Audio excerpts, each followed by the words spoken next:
Entonces, no caigamos en el garlito de que cambian los tiempos, cambian las circunstancias, hay que cambiar la Constitución. No es así.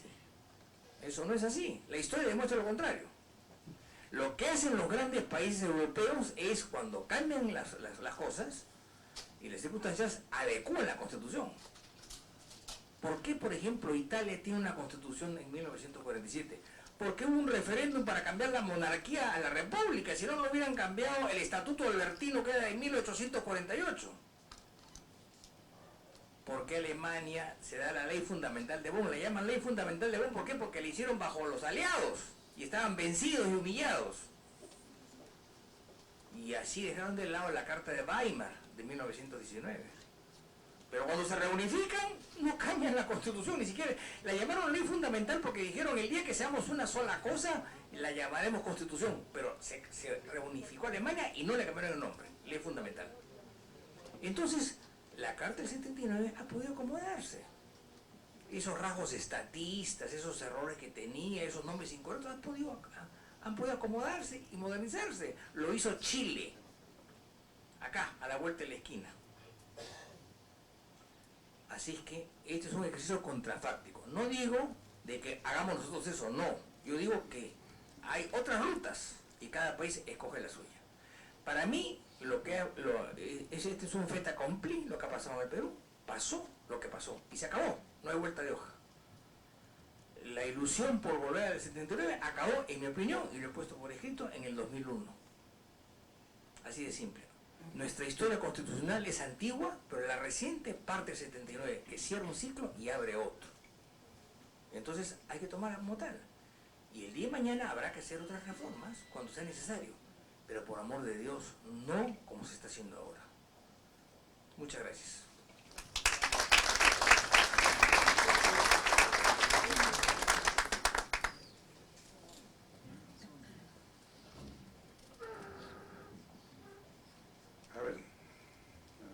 Doctor Álvarez Miranda. Felizmente nos ha hecho un nuevo reto el maestro Domingo. Más bien, el reto lo ha planteado Natalia. Habló de parlamentarismo y en realidad ese tema no está de moda, nadie habla de parlamentarismo. En realidad, en 1823 se adoptó por la energía de Javier Luna Pizarro, se adoptó un gobierno que Lowenstein llamaría de asamblea, porque el gobierno en realidad era una comisión delegada del Congreso, ni siquiera llegaba a un gobierno como tal. Y en 1828 se adopta definitivamente el modelo presidencialista, pensando en que tomando ese modelo vamos a crecer como las 13 colonias y como el Estados Unidos del Norte, que ya en ese momento ya era una potencia emergente. Obviamente no nos pasó lo mismo que en Estados Unidos por una serie de circunstancias, como que Haití copiara la Constitución alemana y quisiera ya formar parte con el euro, tener un marco alemán, y obviamente eso no va a pasar. Las cosas no suceden como los políticos creen que va a suceder. Por eso mismo es de que España, manteniendo la Constitución similar a la del 79, su Constitución de 1978, no tiene los efectos estatistas profundos, y gracias a la Unión Europea es que ha logrado escapar de los colectivismos y las tentaciones socialistas. La economía española es una economía de mercado, por encima de lo que sus políticos quieran. Cuando la clase política española toca alguna actividad económica, la paraliza. Mientras los políticos se pelean entre ellos, la economía y la actividad económica fluye y genera riqueza. Ejemplo, el comercio internacional, el comercio exterior, la agricultura, todo eso obedece a dispositivos del Consejo Europeo y del Parlamento Europeo, no al Parlamento Nacional. ¿Qué depende del Parlamento Nacional? ¿Qué depende de las regiones autonómicas, que son un absoluto fracaso en España? Depende, por ejemplo, los alquileres. Y como nosotros, como producto de la Constitución del 79, los alquileres en España, en algunas ciudades, son controlados. No se puede alquilar más allá de los precios fijados. Como todos ya somos peruanos expertos en materia económica, sabemos que cuando se fija topes de precio de alquiler, la oferta desaparece. Nadie construye para alquilar, nadie alquila su casa porque no la va a poder recuperar.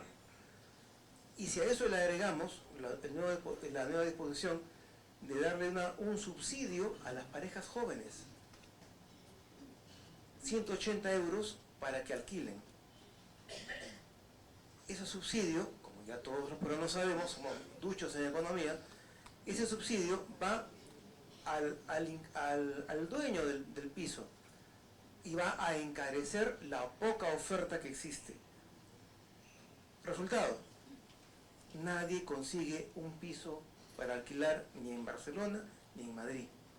Los políticos contaminan porque, a diferencia de nuestra actual clase política, ellos se han quedado en el 78. Todavía creen que por la voluntad de la política se puede manejar y se puede cambiar la economía.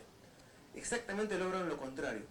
Y para terminar rápidamente, cuando Fujimori hizo aprobar la Constitución del 93, tuvo que inmediatamente declarar la suspensión del título Administración de Justicia. ¿Recuerdan? ¿Por qué? Porque no se puede ser dictador con un poder judicial autónomo. Se puede manejar el Congreso unicameral, pero no se puede manejar la Administración de Justicia. No se puede permitir la autonomía de la Administración de Justicia si se quiere concentrar el poder. Qué curioso, en nuestro país hoy en día, quien preside la reforma judicial es el presidente de la República. Cuando se trataba de que los militares, recordemos en un inicio, las cosas no eran transparentes. Se trataba de que, por la fuerza de la comunidad internacional, tenía que haber una salida democrática mediante una asamblea constituyente. Pero los militares durante muchos meses quisieron manejar esa asamblea constituyente e imponerle una constitución socialista. ¿Qué hicieron? El voto preferencial para destruir el liderazgo de la Torre. ¿Quiénes mantuvieron el voto preferencial y quiénes ahora tratan de debilitar a los partidos políticos hasta un nivel absoluto? Que no existan partidos políticos, porque con primarias abiertas obligatorias y con la obligación de llevar 300.000 votantes en un domingo, en el peor momento de credibilidad de la política, prácticamente, posiblemente el APRA, el fujimorismo tal vez, pudieran llegar a esos niveles de 250.000, 300.000 electores. Los otros no. Desaparecerían los partidos políticos y los sustituirían plataformas coyunturales y temporales, a merced de los medios de comunicación y de las ONGs, que son las únicas que pueden donar a los partidos políticos y no a los particulares ni a las empresas. De forma tal que lo que quisieron hacer los militares lo están haciendo actualmente el grupo de Palacio. No todos, sino que es un grupo que orgánicamente sabe perfectamente qué es lo que debe hacer para tomar el poder a partir del 21 y no dejarlo en lo sucesivo. Es una mezcla de empresas periodísticas, una mezcla de periodistas y una mezcla de ONGistas. Esa mezcla es peligrosa porque de tomar el poder va a ser imposible sacarlo, porque van a manejar la opinión pública. Los partidos políticos ya no manejan la opinión pública ni la conducen. Los partidos políticos solamente se han quedado como plataformas de oferta electoral. Si eso también lo van a perder y van a estar en manos de la prensa no solamente va a poner al próximo alcalde de Lima, como ya lo ha hecho, sino lo que va a hacer es poner a los presidentes en el futuro. La enseñanza. Las fuerzas que pretenden concentrar el poder y dinamitar la democracia siempre van a hablar mal de la política. La única fortaleza para mantener la democracia y mantener la convivencia pacífica, repartiendo y distribuyendo el poder, es la política y los políticos. El hacer política, como ya se ha dicho, implica tolerancia, debate y negociación. Los militares hablaron mal de la constituyente y por eso es que fue muy difícil negociar, porque desde los órganos de prensa se enfocaba y se hablaba de los políticos como que transaban principios.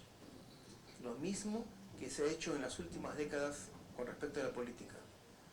Hay fuerzas ocultas que pretenden seguir desacreditando a los partidos políticos, desacreditar a la política y establecer verdades modernas. El neocomunismo, el marxismo cultural existe.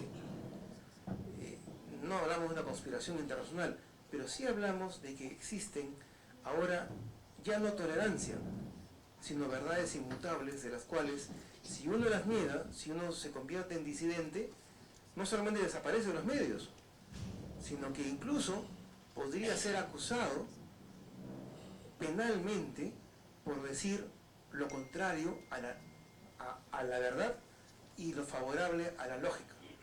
Recordemos el decreto legislativo 1323, que penalizaba el hecho, penalmente penalizaba el hecho de decir que todos nacemos con un sexo, o somos hombres o somos mujeres. Eso en España, que se ha quedado con la Constitución de 68, ya es un delito decir eso. Hoy en día, con el gobierno de Kuczynski, nos quisieron hacer aprobar ese decreto legislativo. Esas son las fuerzas que amenazan el futuro de la democracia y el futuro del pluralismo político que anheló y defendió Aya de la Torre, Bedoya Reyes y toda aquella pléyada de egregios políticos que supieron en menos de un año posiblemente, en menos de un año ponerse de acuerdo en un modelo político para el país. Muchas gracias.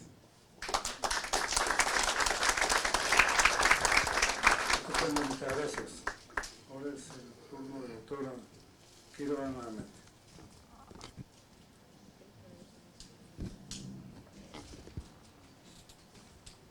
Muchas gracias.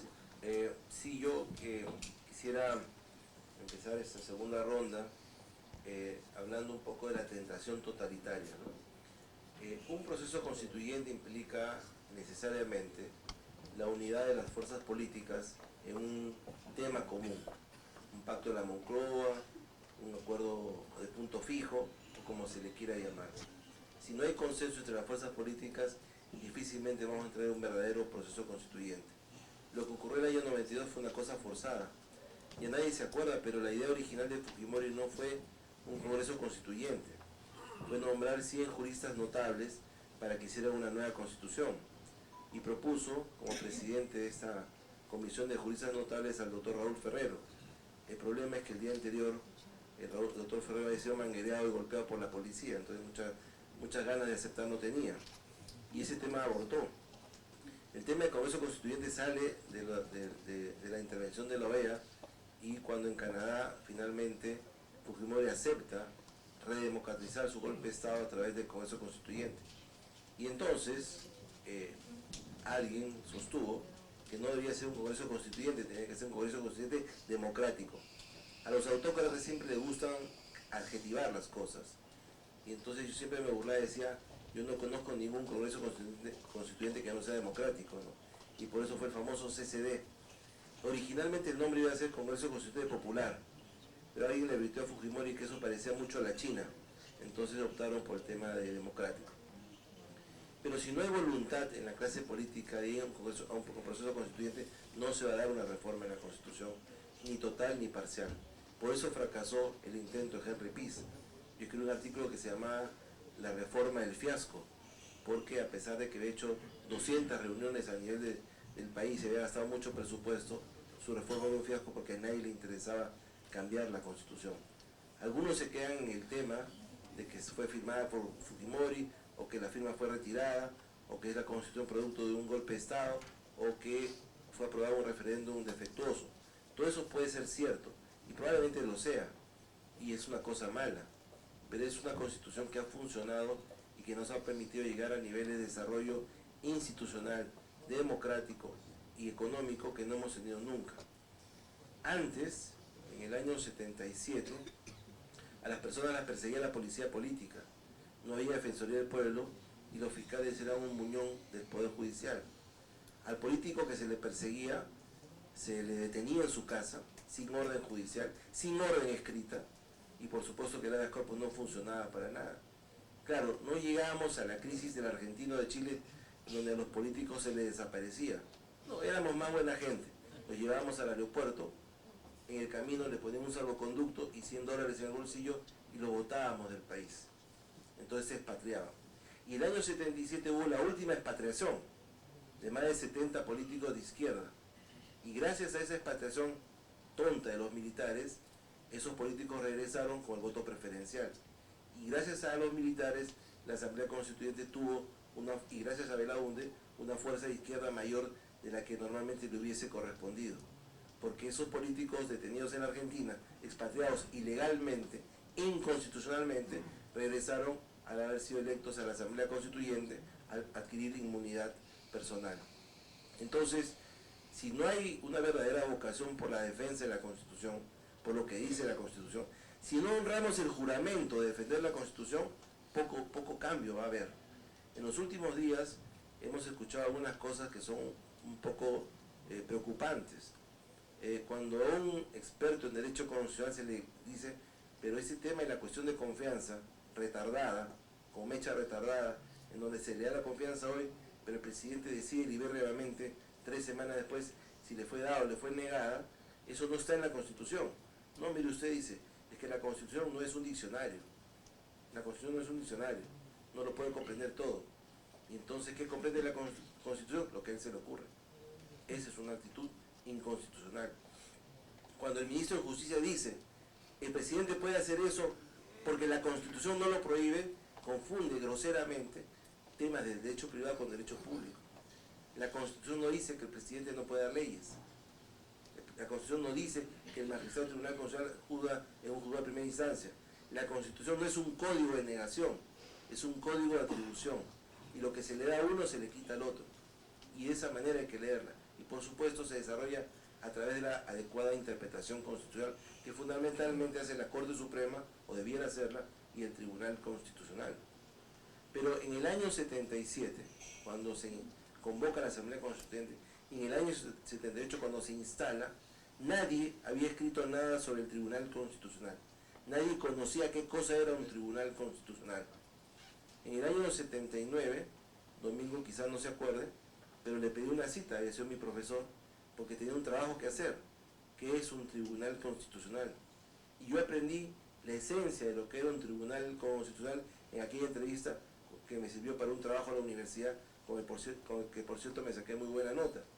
Y entonces me recomendaron un libro del profesor Fix Amudio, a quien desde entonces no dejé de leer, y que explicaba qué cosa era un Tribunal Constitucional.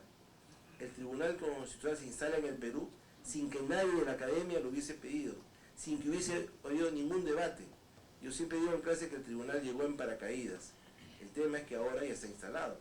Y si hubiera que reformar la Constitución, con toda seguridad no va a ser dejado de considerar, porque ya se ganó un lugar en el derecho constitucional peruano.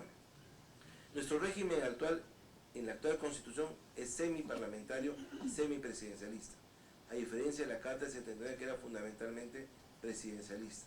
Tenemos mucho más cosas y tenemos mucho más control del Parlamento. Eso es algo que a Fujimori no lo vio y que produce y provoca la actual estabilidad política cuando el presidente tiene una mayoría relativa en Congreso. Cuando no la tiene, viene la estabilidad actual. Y un tema que tiene que modificarse sustancialmente es el tema de las cifras repartidoras. No es posible que un partido saque el 45, 48% y tenga 73 diputados. La matemática no resiste eso, ni la lógica tampoco, ni la proporcionalidad democrática.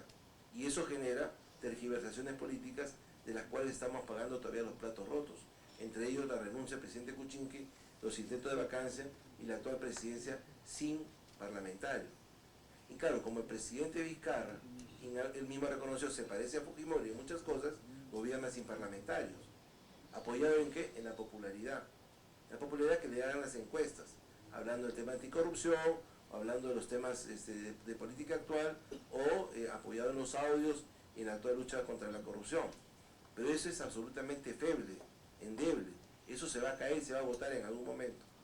Felizmente el próximo año entraremos a un nuevo proceso eleccionario que Dios quiera que termine bien el 2021 y elijamos a quien tengamos que elegir. Los americanos le llamarían al año 2020 el año del pato cojo, el año del pato rengo, porque ya el presidente deja de tener los poderes que tenía antes y se convierte en una bisagra para el cambio en 2021. Dios quiera que tengamos ese cambio y que efectivamente nos lleve el bicentenario con un recambio constitucional apropiado y eligiendo no solamente elecciones limpias y democráticas como ha habido en los últimos 19 años, desde que asumió el presidente Paniagua a la fecha, sino también a la persona más apropiada, con el partido más apropiado y con una bancada razonable y con un congreso mejor del que tenemos ahora. El proceso constituyente del año 78-79 fue heroico y sus miembros hicieron una gran labor, pero como bien dice Domingo, fue una labor que cerró un ciclo histórico del país y ese ciclo histórico se acabó el año 92 y dimos lugar a un nuevo ciclo histórico complicado, tergiversado, de alguna manera medio el jorobado de Notre Dame, pero que hasta ahora ha funcionado, ¿no? Entonces tenemos que mejorar eso, acrecentar eso y solidificar nuestra institucionalidad democrática, que pasa fundamentalmente por respetar el texto de la Constitución. Si no hacemos eso, entonces poco habremos avanzado. Gracias.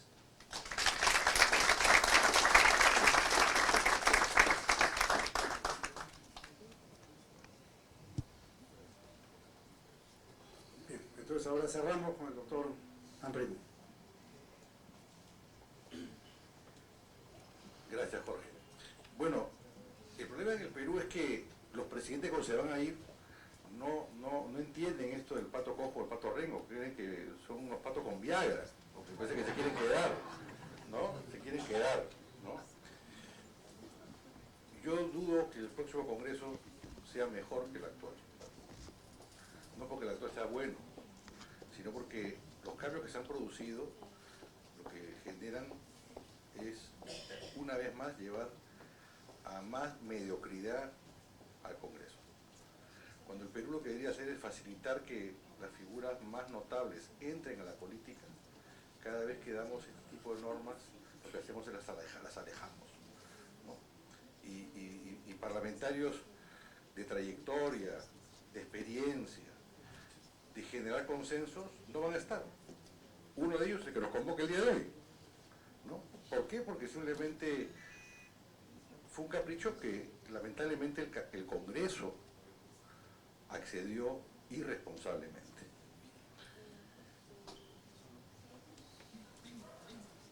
Rousseau, en 1762,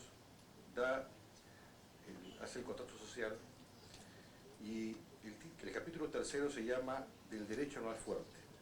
La frase que voy a leerles es la frase totalmente contraria a lo que sería realmente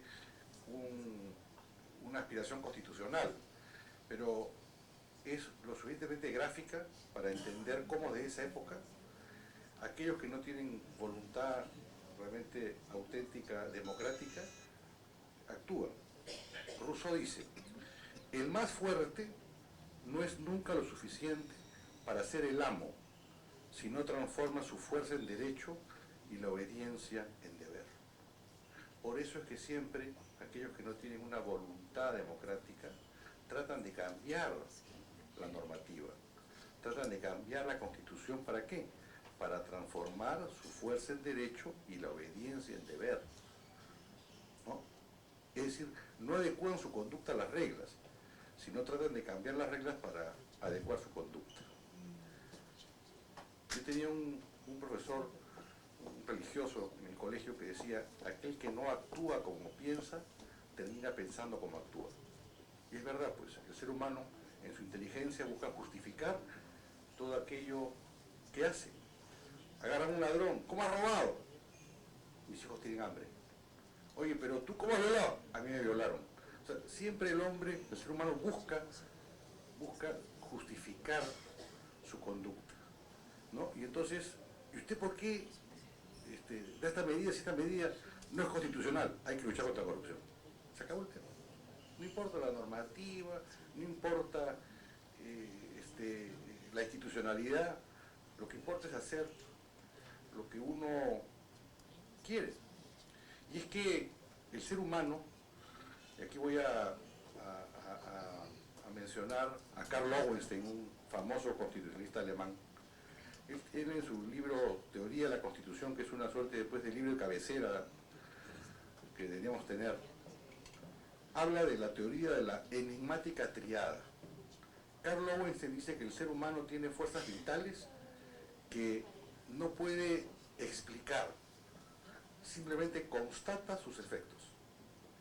Y dice que el ser humano tiene tres fuerzas vitales, dos ligadas a la virtud y una a la decadencia, que simplemente son consustanciales a nuestra naturaleza humana, que son el amor, la fe y el poder.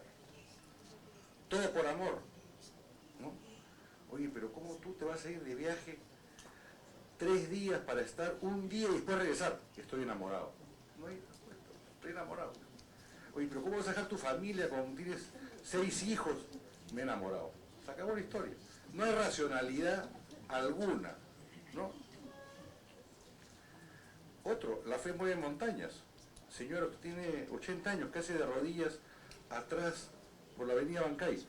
Le prometió al Señor. Se acabó la vaina. No, la fe mueve montañas. Uno no puede explicar la fe. Uno tiene fe o no tiene fe. Simplemente, y si tiene fe, actúa. Bueno, igual que el amor y la fe, el ser humano tiene otra fuerza consustancial que es el poder. El que tiene poder quiere tener más poder.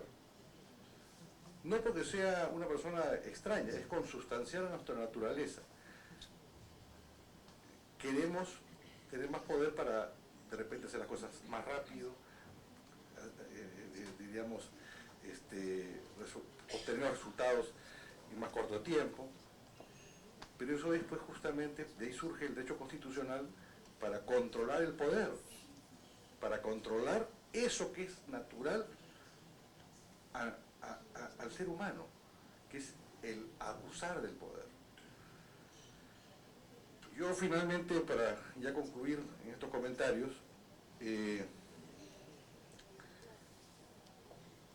no se ha abordado esta suerte pues de reforma constitucional o reforma política que estamos debatiendo, o que están debatiendo en el Congreso, sí que se debe volver a un parlamento con distrito único, porque el Perú es un país descentralista, de acuerdo con la Constitución. O sea, nuestras cámaras de diputados deberían ser pues las asambleas regionales. Ahí se abordan, y más, los gobiernos regionales dan normas que tienen rango de ley, al igual que las que da el Congreso. Entonces, en vez si cambiaríamos simplemente que la elección se hace por distrito único y no por múltiple, estoy seguro que mejoraríamos infinitamente el nivel del Parlamento. Infinitamente el nivel del Parlamento. Y es un cambio que se podría dar. Y Aníbal planteaba que, bueno, efectivamente el Tribunal Constitucional se instala con la Carta 79 y ya es una cosa que, diría, coincido con él, es inamovible. En buena hora que es inamovible. Porque la verdad que uno de los pocos lugares en los cuales uno puede tener algún tipo de aspiración de obtener justicia, no seguridad, aspiración, que es el Tribunal Constitucional, ¿no? Lamentablemente el Poder Judicial, habiendo magistrados honorables, que los hay, la verdad es que, como ha sido siempre, tradicionalmente, el Poder Judicial se somete al gobierno de turno. Se somete,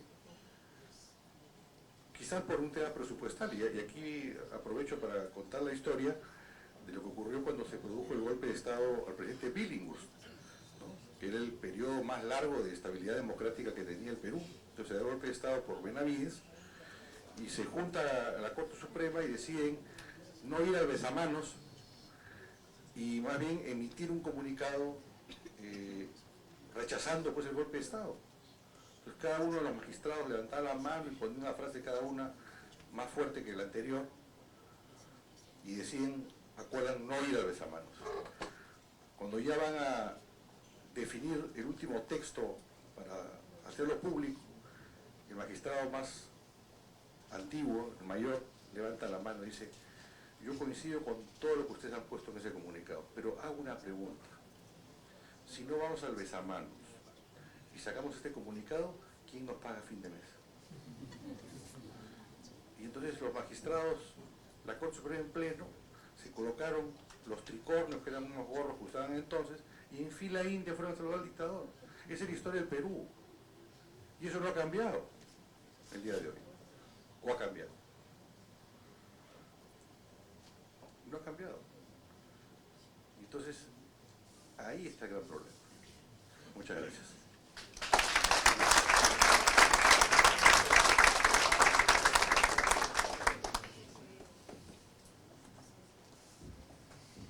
Bueno, ni agregar ninguna palabra a lo dicho. Solamente nos queda agradecer a los distinguidos doctores que con su presencia han contribuido al propósito que se fijó la comisión del Bicentenario del Congreso.